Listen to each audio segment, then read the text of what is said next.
When something is wrong health-wise, usually there are three common options that doctors have to make you feel better, right? So the three options are medicine, treatment, and surgery. So this last one here, surgery, is usually also the last option. I mean, it's more invasive, it's more costly.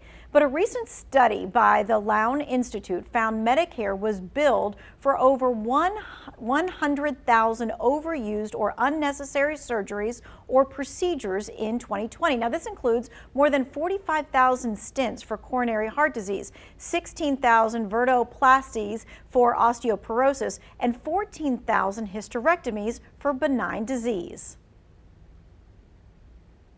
In some instances, these are life-saving procedures. However, in a number of cases, a patient's condition could also be well managed with a less invasive treatment that was just as effective. For example, the study found there were more than 13,000 unnecessary spinal fusions. Now, while the procedure can be successful, experts say for moderate to mild back pain, the surgery is often no more effective than non-surgical treatments like physical therapy. So if your doctor recommends a surgical procedure, it's okay to have a conversation about the benefits and the risks.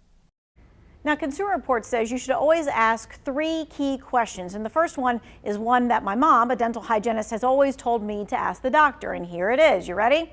If your parent or your child had this condition, would you, doctor, recommend this procedure for them? Well, this reminds everyone in the room to just kind of take a pause. The patient is a person, not just a name on a chart, and needs individualized care.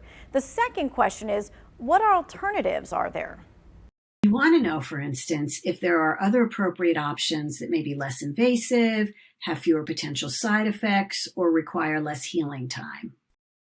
And the third question to ask, and you may feel uncomfortable for this, but you need to ask it, how much will it cost me? Because of the recent No Surprises Act, healthcare providers are now required to give you an easy to understand estimate explaining what you'll be charged if you don't have insurance or you're choosing not to use it.